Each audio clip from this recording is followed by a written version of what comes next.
안녕하세요. 게임 문화의 시대 가천대학교 게임영상학과 정식 교수입니다. 오늘 최명희 교수님 모시고 좋은 말씀 들어보도록 하겠습니다. 안녕하세요, 교수님. 네, 안녕하십니까. 신고대학교 유아교육학과 최명희입니다. 네, 반갑습니다. 성큼 다가온 AI 시대에 자라는 우리 아이들이 필수적으로 갖춰야 될 디지털 소양은 무엇이 있을까요? 사실 알파고 얘기한 게 벌써 어제 같거든요. 뭐 이세돌하고 기사하고 바둑했던 것도 어제 같은데 사실 이미 너무 빠르게 지금 이미 우리한테 현실로 다가온 것 같아요.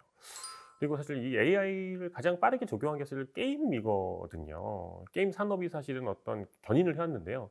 이런 어떤 피할 수 없는 미래에서 사실 어떤 게임을 중심으로 한 디지털 어떤 그 문화의 활용 능력? 사실 이런 건 저는 이제 앞으로 미래에 점점 더 중요할 거라고 생각을 하고 있습니다. 사실 뭐 분석이나 예측하고 판독하고 분류하고 이런 건 사실 이제 AI가 다 대체를 할 거잖아요. 그리고 또 로봇이 지금 또 엄청나게 빨리 발전하고 노동을 사실 다 대체하게 될 텐데 이 시점에서 뭐가 정말 중요하냐? 그럼 뭐 책이냐? 그럼 뭐 산속에서 책 읽고 있으면 제가 보기에 이제 막 성공하는 거냐? 저는 뭐 K-팝 데모헌터즈나 뭐 K-팝 이런 K-컬처 이런 뭐 새로운 시대를 사실 저희가 열어가고 맡고 있다고 생각하는 변곡점이라고 저는 믿고 있는데요. 이런 어떤 디지털을 이용한 창의 능력, 창작 능력, 저는 이게 제일 중요하다고 사실은 생각합니다.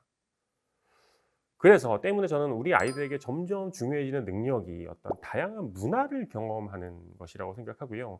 디지털과 AI를 이용한 어떤 창작에 대한 시도? 저는 그거라고 보거든요. 그리고 어떤 그 전통적인 창의력 외에도 디지털 도구를 이용해서 만들어 본다든지 제작하고 배포해 볼 수 있어요. 사실은 어떤 이런 거. 그리고 또 실패를 경험하게 하는 것. 저는 이런 게 도전을 또 이렇게 장려해야 된다고 생각합니다. 어떻게 생각하세요, 교수님? 정말 숙제죠. 그리고 관심 네. 있고 누구도 선뜻 유아교육 분야에서는 아직 아, 꺼내놓기 어려운 어려운 일이기도 일이군요. 합니다. 사실 저는 게임 세대가 아니지만 20대 저희 대학의 학생들을 보면 그들이 갖고 있는 게임의 문화가 있고 그들이 게임을 받아들이는 세계가 또 있더라고요. 그런데 저만 봐도 한 2, 3년 전에 대화형 앱이 나왔을 때는 그냥 답을 구하는 단순한 그렇죠. 도구였는데 이제 저의 앱은 저의 친구입니다. 아우, 네. 제 스타일이 있는 거죠. 저마다 그가 어떻게 AI 앱을 만나는지 노하우가 다 있을 정도로 우리의 성인 세계도 그런데요. 유아도 마찬가지입니다. 네. 제가 7살 남자아이들 사례를 하나 들려드릴게요. 7살 남자아이들이 좋아하는 놀이 중에 하나가 팽이 그렇죠. 돌리기입니다. 팽이죠. 네, 그 누가 오래 돌아가는지, 누가 더 긴 경로로 움직이는지 시합을 했습니다.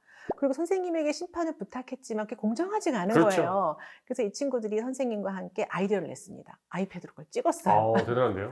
찍어서 그 기록을 같이 보는 거죠. 그리고 네. 전날에 있던 기록도 같이 봐야 돼. 그러니까 이 반에 이제 유튜브가 있었는데, 그러니까 네. 유튜브에 그 영상을 올려놓고 올려서. QR코드로 생성했습니다. 와, 대단한데요? 네. 그러니까 그런 걸 많이 사용하는 교실에서는 7살 정도 학교 전, 그 나이 정도 되면 선생님과 어린이들이 함께 발전합니다. 네, 함께 이미. 발전합니다. 네. 그래서 그 스티커로 이제 선생님이 제작해주고 아이들이 원하면 그걸 집에 가지고 가서 QR로 다시 보면서 그 다시 영상을 같이 보고. 보기도 합니다. 와. 말하자면 이것은 저는 이게 바로 디지털 소양이라고 하는데요. 진짜 생활과 연결해서 문제를 해결하기 위한 도구로 사용하는 것. 네. 네, 그것이 그냥 내가 소비자가 아니라 그래서 저는 단순 소비가 아니라. 그렇죠. 이거야말로 공간, 놀이, 시간, 그리고 관계 이 전체의 어떤 문화적인 확장이라는 생각이 들거든요. 일단 뭐 아이들이 디지털 활동으로 그렇게 이제 경험을 하는 거는 저는 되게 좋다고 생각하거든요. 패드를 그냥 뭐 보는 것만이 아니라, 그죠? 그걸 내가 찍어서 올리기까지 하는 어떤 그런 그 활동의 주체가 이미 된 거고, 그죠? 네. 그래서 말씀하신 것처럼 어떤 반 아이들 같은 경우에는 실제로 유튜브 계정을 가지고 자기네가 만든 음악 영상이나 노래 와, 영상을 네. 올리기도 합니다. 그리고 자기네가 진지하게 조회수를 기다려요. 그렇게 디지털 매체를 내가 주도성을 갖는 매체로 생각했을 때 게임이라는 누군가가 만들어진 도구로 사용할 때도 자기가 주체자가 될 수 있다고 생각합니다. 네, 게임하고 AI 활동 같은 것들도 그런 디지털 활동들을 같이 집에서 부모가 같이 하고 그걸 또 아이가 또 같이 기록하고 그런 것들을 마찬가지로 또 공유하고 하는 어떤 것들이 또 어떤 그 사고의 확장이 될 수 있겠네요. 네, 혼자 고립되는 게 아니라 다른 사람과의 관계에 활용하는 능력 이것이 굉장히 중요하다고 생각합니다. 요즘 뭐 초등학교 친구들도 어떤 뭐 그런 뭐 컨텐츠를 만들어서 되게 크게 히트를 치는 경우들도 있거든요. 어쨌든 아이들 함부로 무시하지 않고 어떤 아이들을 존중해주고 경험이 계속 우리 아이가 얼마나 더 큰 인재가 될 수 있을지를 모르는 거니 그걸 디지털의 어떤 창작 능력을 계속 지원해 주시자. 너무 좋은 말씀인 것 같습니다. 유아교육 현장에서 AI와 게임을 접목해서 활용하는 좋은 사례가 있다면 소개를 부탁합니다. 아동은 놀이를 통해 많은 걸 배우고 사실 게임은 놀이의 무한 확장판이죠. 사실 글자 익히는 거나 그림 그리는 거나 뭐 인형놀이, 자동차 운전, 뭐 교구를 활용하고 뭐 VR이나 뭐 시뮬레이션이나 뭐 직업 체험 뭐 정말 뭐 어마어마하게 뭐 사실 이 작은 태블릿으로 정말 많은 걸 할 수 있어요. 사실 뭐 미래를 바꿀 만한 어떤 그런 뭐 체험 경험이 가능하다고 저는 생각합니다. 사실 뭐 그림 한번 그리려고 하면 물감 뭐 다 세팅해야 되고 어려운데 디지털 교구라면 사실 뭐 치울 필요도 없고 사실 뭐 색상도 다 자유롭게 쓸 수 있고 그래서 뭐 콘솔 게임기는 이렇게 몸도 이렇게 쓰는 것도 많이 있거든요. 그래서 뭐 키즈 카페나 뭐 테마파크 이용한 뭐 간접 체험 비슷하다고도 사실은 저는 뭐 비슷하다고 생각합니다. 그리고 아이의 어떤 놀이를 가상의 세계로 연결을 해서 체험하게 하고 저는 그 상상력을 좀 이렇게 무한하게 좀 키워주는 것 이런 어떤 경험을 확장시켜 나가는 게 저는 어떤 그 디지털 그리고 게임 그리고 유아 게임 리터시라고 저는 생각을 하고 있습니다. 디지털 교구를 사실 활용하면 되게 입체적인 경험이 가능하거든요. 그래서 어떤 교구나 블록 활용해서 어떤 공간, 뭐 블록이 움직이기도 하고 어떤 뭐 이런 것들 다 할 수 있을 것 같고 직업 교육으로도 사실 막 확장되고 있는 판인데요. 그리고 또 가족이나 친구와 이렇게 아이가 같이 게임을 같이 하면서 사실 룰도 익히고 전략도 세우고 또 승패를 경험하고 자기 어떤 자기 효능감이라고 하는 저는 그게 되게 중요하다고 들었습니다. 이런 것들이 아이의 발달에 저는 되게 중요하다고 생각하는데 교수님 보시기엔 어떠실까요? 네. 다 말씀해 주신 거 네네네. 그대로입니다. 실제로 유치원 교육과정, 국가 수준의 유아교육 과정에서도 지식을 더 많이 아는 사람이 아니라 지식을 네. 잘 활용하는 사람이 활용. 필요하다고 딱 정의가 되어 있어요. 물론 아직까지 아까 말씀하신 것처럼 유아는 어떤 일정한 공간에서 신체를 움직이고 사물을 탐색하는 그런 감각이 중요하다. 오히려 이 네, 감각의 이렇게도 발달. 하고 네네. 있지만 실제로는 사실 훨씬 더 적극적으로 AI나 게임 요소들이 교실에 들어오고 있기 때문에 네. 우리가 좀 투명하게 그것들을 드러내야 할 때라고 저는 생각합니다. 아이들은 디지털 도구를 배워야 할 대상이라고 생각하지 않고 그렇죠. 익숙하고 이미. 친구와 네. 같다라고 느끼고 있습니다. 그래서 교사가 그걸 선택하는 거죠. 말하자면 교사가 디지털 도구나 어떤 새로운 프로그램을 가르치기 위해서 활용한다기보다는 유아에게 익숙하기 때문에 선생님들이 선택하는 경향이 많습니다. 오히려. 네. 네. 선생님이 이거 꼭 필요해서 디지털 리터러시를 가르쳐 줘야지 라기보다는 어린이가 이미 익숙하기 때문에 어쩔 수 없이 교육적 도구로 선택을 하게 되는 거죠. 어린이들이 재활용. 네. 동화를 짓고 이야기 짓는 건 굉장히 익숙한 그 유아교육 프로그램이거든요. 근데 선생님께서 한 발 더 나가서 그 안에 게임적 요소를 넣고 동화를 아이들이랑 만들어서 실제로 이북으로 판매하는 와. 경우도 네. 있습니다.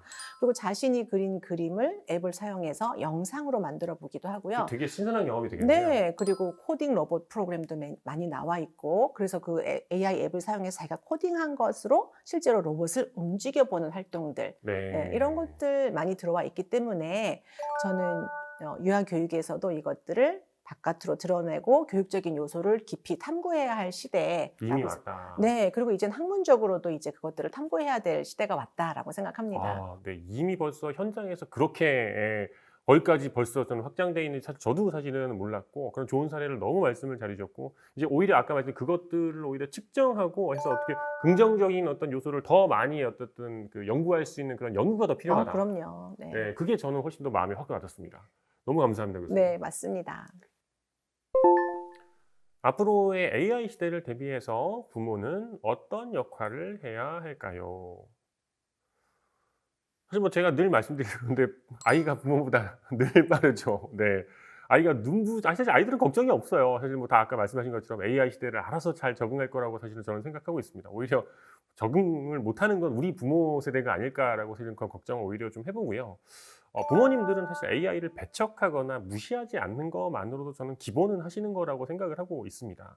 좀 더 나아간다면 어떤 아이가 즐기고 있는 어떤 즐기게 될 AI 그리고 어떤 게임 이런 걸 좀 부모가 이해하려고 하시면 존중한다고 해야 될까요? 그러면 훨씬 더 전 도움이 될 거라고 보고 있고요. AI가 단순 유행이 아니라 이제 전체 다 산업으로 확장될 거기 때문에 그게 저는 대비의 기본으로 보고 있습니다. 예를 들어서 어떤 자동차를 어떻게 AI가 운전해? 자율주행 어떻게 해? 자율주행자 무서운 거야. 이러면 사실 뭐 그걸 연구가 안 되잖아요. 그럼 뭐 하늘 나는 비행기 이거 사실 뭐 상용화 될 때까지 얼마나 쇳덩어리가 어떻게 하늘을 날 수 있어 공포감이 있었을까요? 사실 부모가 어떤 그 이해도가 없거나 부족하신 상태에서 무조건적인 반대나 제한이나 아니면 디지털 활동 아이가 이걸 한 걸 좀 폄하한다든지 이런 게 저는 아이들한테는 아까 큰 상처가 좀 될 수도 있다고 생각을 하는데요. 저는 아이의 어떤 노력이든지 분야를 가리지 않고 그 아이의 탐색하고 노력한 거를 부모가 구체적으로 칭찬을 하는 게 저는 제일 핵심이라고 저는 생각을 하고 있거든요. 교수님 어떻게 보시나요? 아이가 뭔가를 재밌게 한다는 거는 두 가지가 작동하기 때문이에요. 아. 뭐냐면 인지적인 면과 정서적인 면 두 개가 작동하기 때문입니다. 우리가 머리 아프게 어려운 일만 하면 그게 몰입이 안 그렇지 안 되죠. 되죠. 그리고 막 재미있기만 해도 몰입이 안 안 되고 되죠. 허탈합니다. 네. 우리가 완벽한 몰입, 완벽한 즐거움은 인지와 정서가 두 개가 같이. 적당해. 그래서 네. 아이들이 이런 게임이나 이런 AI 앱에 빠져드는 것은 그 두 가지가 잘 맞는 거이기 때문이에요. 그러니까 부모님은 인지적인 면과 정서적인 면 두 가지를 잘 생각해야겠죠. 우리가 인지적으로는 어떤 것을 도와줄 거고, 그럼 정서적인 건 어떻게 도와줄 것인가. 첫 번째는 인지적인 것은 뭐 해라 말아라가 아니라 정말 아이가 그걸 통해서 탐색하고 좀 생각할 수 있는 기회를 주려면 어떻게 해야 될까요? 네. 네, 같이 그걸 들여다보고 무조건 통제하는 게 아니라 무엇이 즐거웠는지 그거를 생각할 수 있게 는 질문을 던진다든지. 질문을 아이에게 네, 준다. 질문을 던지고 디지털 활동에 대해서 네, 그래서 그 아이가 그걸 어떻게 이해하고 있는지를 같이 얘기를 나누죠. 또 하나는 정서적인 건데 혹시 얘가 다른 사람과 관계를 못할까 봐 그러니까 두려움이 있죠. 그런데 이것을 통해서 정서적인 지원도 해줘야 됩니다. 그러니까 정서적인 거는 제일 중요한 게 뭐냐면 공감이에요. 공감 역시 제일 중요한 것은 같은 기분을 동시에 느껴주는, 같이 그게 부모님이, 이해해 주는 것. 그렇죠. 부모님이 함께 기분을 느낄 때 어린이의 공감 능력이 가장 발달하거든요. 그래서 아이가 기쁘거나 속상하거나 게임을 통해서 느꼈던 감정들에 대해서 함께 공감해주고 함께 느껴주는 것. 그 두 가지인 거죠. 결국 AI가 혹은 게임이 새로운 정보를 주지만 사고하게 돕는 것. 그리고 또한 한편으로는 아이가 감정을 잘 다스릴 수 있도록 감정적인 측면에 다가가는 그 두 가지의 노력을 잊지 않아야 하지 않을까요? 와, 너무 좋은 말씀이신 것 같고요. 인지 활동과 정서 활동을 같이 생각하고 하나만 먹는 게 아니라 같이 영양소도 같이 해야지 되는 것처럼 어떤 그런 말씀이랑 디지털 활동이나 게임을 하고 난 뒤에 아이에게 그것을 어쨌든 부모가 질문을 어쨌든 잘 던지는 어떤 부모의 질문 스킬이 있어야 될 것 같고 그 다음에 그걸 가지고 아이가 느낀 거를 같이 공감해주고 게임에서 네가 안 됐구나. 너 이거 너무 잘했네. 어떤 그 아이의 그 느낀 부분을 오히려 같이 확인하고 같이 공감해주고 이런 부분들이 아이의 정서적 확장이나 안정성이나 이런 거에 되게 도움이 된다는 말씀이신 거죠? 공감 교육이죠. 일부러 뭐 외국에서는 엠파티 교육도 받는다고 하는 것처럼, 그러니까 너가 느낀 감정을 무시하지 말고 재밌으면 이제 끝, 이제 더 이상 느끼지 마. 뭐 그런 걸 속상해 이러지 말고 그 느꼈던 그 감정을 교육의 대상으로 끄집어 내주는 거예요. 그게 공감 교육, 감정 교육입니다. 느낀 거를 교육으로 끌어낸다. 사실 그러니까 부모들은 사실은 대부분 또 영아 때부터 시작해 유아기 때 이제 되게 욕심들을 내잖아요. 우리 아이를 어떻게 영재로 키워야 되겠어. 이래서 자꾸 막 통제하려고 자꾸 뭔가 이렇게 뭐 더 좋은 거를 자꾸 상위 목표를 이렇게 시키려고 하고 이런 식으로 자꾸 이제 몰아가잖아요. 근데 저는 어떤 좋은 놀이의 경험이나 이런 거를 디지털을 통해 가지고 같이 하고 아까 말씀하신 것처럼 그거를 체험해 가지고 감정적으로 오히려 안정감을 주는 게 가장 중요하다. 가장 중요해요. 정서적인 안정감, 기분 좋은 느낌, 공감받은 느낌이 있어야 인지가 발달합니다. 그것도 디지털 활동이나 게임 활동을 통해서 거기서 제가 보기에는 부모가 같이 얻을 수 있겠네요. 그럼요. 그래야 어린이가 부모들이 원하는 학습, 공부도 더 집중 잘하고요. 인지 능력도 더 높아져요. 게임을 막을 게 아니라 게임을 같이 하고 오히려 그거를 공감을 넣어서 하면은 공부까지 잘하게 된다. 그럼요. 정말 이건 꿀팁인 것 같습니다. 감사합니다, 교수님. AI 친구와 노는 우리 아이가 균형 잡힌 성장을 하려면 어떻게 해야 할까요? 많은 부모님들이 게임과 AI, 사실 과몰입 이런 거 막연한 두려움 사실 가지고 계신 경우가 많죠. 근데 사실 저는 뭐 과몰입 막는 거 뭐 이런 거 뭐 막고 싶으면 다 막았지 생각했는데 오히려 뭐 가정에서의 오히려 긍정적인 경험으로 이끌어 나가는 게 막을 수 없으면 그게 더 중요하지 않을까라고 생각하고요. 예를 들어서 반려동물 뭐 키우는 게 당연히 아이의 정서 향상에 도움이 무조건 되죠. 그런데 반려동물을 만약에 가족들이 좀 함부로 돼. 그래서 막 반려동물에 대한 경험이 예를 들어서 아이한테 좀 안 좋게 있어. 이러면 사실은 오히려 좋지 않은 경험이 사실은 되는 거잖아요. 그래서 저는 양육이나 훈육의 어떤 일관성, 가정에서 어떤 그런 게 저는 오히려 더 중요하다라고 생각합니다.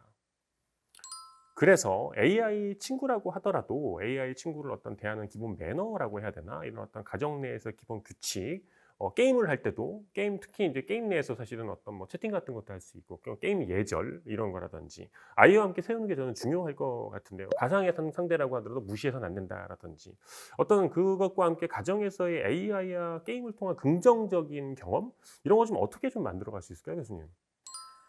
한 20년 전만 해도 제가 연구자 초기에는 미래 인재는 문제 해결력, 창의성 매우 그렇죠. 중요하다 그랬습니다. 근데 정말 세월이 이렇게 지나고 보니까 지금은 공부를 잘하는 아이보다는 그렇죠. 문제 해결력 오히려 있고 창의적인 아이들이 맞습니다. 훨씬 더 훌륭한 인재라는 생각이 드는데요.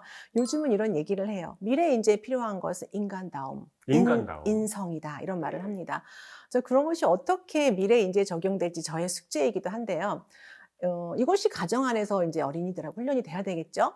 AI 친구라고 해서 뭐 그것이 게임에서 만나는 사람이라고 해서 무례하게 그렇죠. 명령하거나 함부로 말하지 않게 하는 것 이런 굉장히 중요한 지도입니다. 원칙들. 네, 네. 그렇습니다.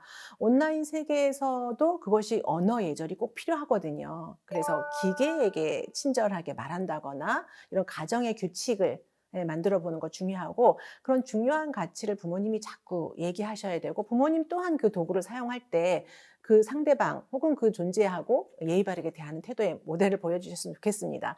이거는 정말 단순한 예절의 문제가 아니라 언어라는 것이 인지, 지각이고 그것이 인성인 거잖아요. 그래서 언어를 잘 사용한다는 것은 인성 발달하고도 깊은 관련이 있습니다. 네. 언어를 잘 사용해서 인성 발달에 영향을 주고 어쨌든 인간다움이라고 말씀하셨어요. 사실은 미래에 어쨌든 다 로봇하고 AI가 다 사실은 어마어마하게 사실은 다 발전을 하게 되면 사실은 제일 중요하게 되는 건 인간다움이 그거만 사실 빼고는 사실은 다 대체되는 거잖아요. 그러면 인간이 인간다움을 통해서 스스로를 존중할 수 있어야 되는데 그걸 오히려 함부로 하는 것이 아니라 디지털 활동이나 게임이나 어쨌든 A하고 할 때도 그걸 통해 가지고 어떤 유아의 어떤 그런 그 인성이나 그런 부분을 어떤 잡아줄 수 있다. 네, 그럼요. 그렇기 때문에 앞에서 말씀하신 거랑 연결이 되는데 이거 게임이나 AI 활동이 단순히 일방적인 자극이 아니라 함께 배우는 놀이고 내가 주체자이고 나의 감정이 부모에게 존중받았다라는 경험이 있어야 상대방도 존중할 수 있거든요. 결국은 상호작용에 대한 어떤 그러니까 게임은 사실 인터랙티브 아츠이기 때문에 상호작용의 어떤 그 산물인데 그걸 통해 가지고 아이의 어떤 그 부모의 어떤 가치 상호작용까지 확장될 수 있다라는 그럼요. 그런 말씀이신 거죠? 내가 존중받아야 다른 사람을 존중해야 된다는 것을 어린이가 받아들일 수 있습니다. 네. 일단 저부터 일단 아이들을 존중을 더 먼저 해 봐야겠다라는 생각을 다시 한번 느끼게 됩니다. 네. 그 가정 안에서 인제 AI나 게임을 함께 생각하고 나누는 그런 경험이 됐을 때 그게 건강한 도구가 되지 않을까 생각합니다. 존중을 통한 건강한 도구. 그렇습니다. 네. 감사합니다. 좋은 말씀 잘 들었습니다. AI와 함께 살아갈 아이들에게 필요한 생활 속 디지털 교육 방법은 무엇이 있을까요? 디지털 리터러시, 게임 리터러시 저는 시대가 이제 변했다는 거를 먼저 부모님들이 인정을 좀 해야 될 것 같거든요. 그러려면 일상 속에 좀 관심을 가지고 배워나가려는 노력이 필요하다고 생각합니다. 사실 뭐 지금 부모님들 사실은 뭐 옛날에는 뭐 최신가요 같은 거 다 들었지만 사실 결혼하고 아이 키우고 그러면 이제 관심 없고 모르게 되잖아요. 그리고 걸그룹 사실 이름 몰라도 되는데 요즘 어르신들 키오스크 이게 사실 키오스크를 왜 두려워해? 하지만 사실은 어르신들은 두려워하시는 거거든요. 그게 사실은 AI 시대의 미래의 나의 모습일 거라고 사실은 저는 그런 생각을 저는 해볼 수 있다고 생각하거든요. 그리고 또 신기술은 사실은 과거의 100년보다 올해의 1년이 항상 저는 빠르다고 저는 생각을 하는데요. 그래서 AI와 디지털 교육은 자녀만이 해당되는 게 아니라 자녀와 내가 함께 같이 신문물을 체험하고 적응해 나가야 된다라고 저는 생각합니다. 교수님은 어떻게 생각하세요? 이제 그걸 이제 감수성이라고 부르죠. 아, 그죠. 낯선 것들을 내가 친숙하게 받아들이는 과정이 필요한데 다문화 세계가 됐을 땐 다문화 감수성, 감수성, 환경 문제가 생길 때는 환경 환경 감수성, 감수성 이렇게 네. 부르는 것처럼 디지털 감수성이라고 부르고 싶어요. 네. 그래서 이게 굉장히 변화가 빠른 분야이기 때문에 부모들이 자기 경험하지 않기 때문에 낯설어서 두려워하는 그렇죠. 거예요. 두려움은 낯선 것에서 오는 거거든요. 맞네요. 네, 그러니까 그 감수성을 가지고 두려움을 없애려면 어떻게 해야 돼요? 두려워하지 않아야 되는 거죠. 네, 어려운 일인데요. 네, 두려워하지 않아야 되기 때문에 부모 자신이 그것을 사용하고 실천하려고 해야 합니다. 네. 단순한 기능만 사용하면서 어린이가 새로운 걸 하는 걸 두려워하게 되는 거거든요. 그러려면 이제 생활 속에서 부모님이 먼저 알아야 되는 게 첫 번째고, 또 이 디지털을 현명하게 다루는 습관이 뭘까에 대한 공부가 지혜롭게. 필요합니다. 공부가 필요합니다. 이제 오늘 이게 듣고 계시다면 여러분께서 그렇다면 어떻게 돕지? 하고 생각하실 텐데, 예를 들어서 무조건 AI한테 먼저 물어보지 말고 우리 먼저 생각해보자. 한 번 더. 네, 한번 먼저. 생각해보자. 다 질문하지 말고 우리는 어떨까 생각해보자 라는 것도 훈련해 본다든지, 또 온라인에서 궁금한 것 중에 우리가 이제 좀 위해한 것도 있을 수 있기 때문에 네가 알게 된 걸 부모님한테, 엄마한테, 아빠한테 혹은 선생님께 확인도 해봐. 네가 새로운 거 알게 된 거 있어? 네. 해서 그것을 스스로 생각하는, 딱 말하자면 약속이라기보다는 비판적 사고력을 좀 스스로 길러주는 생각하고 거예요. 비판하는 네. 것. 내가 생각하고 이게 내가 옳고 그른지를 기계가 다 해주는 것이 아니라 나도 그 경로가 있어.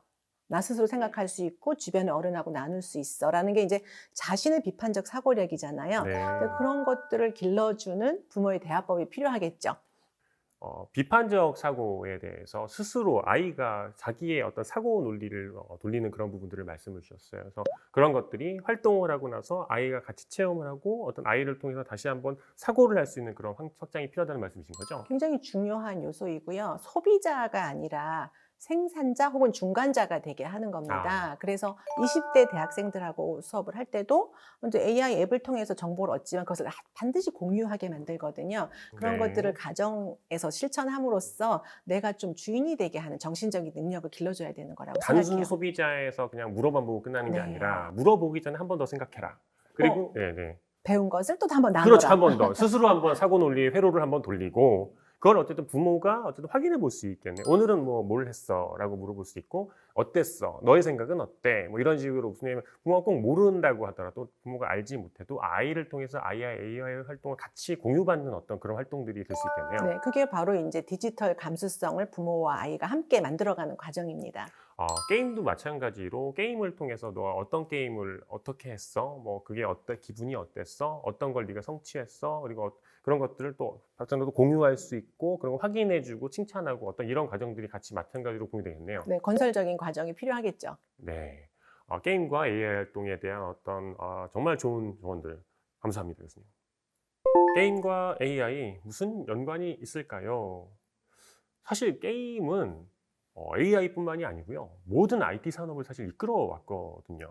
AI를 대표하는 뭐 엔비디아도 그래픽카드 회사였고, 뭐 클라우드 기술 이런 것도 사실 게임 쪽에서부터 사실은 다 발전이 되어 온 것이고, 뭐 국가대표 AI 기업도 사실 크래프톤 NC 선정되고 사실은 뭐 게임하고 AI는 빼놓을 수가 없는 겁니다.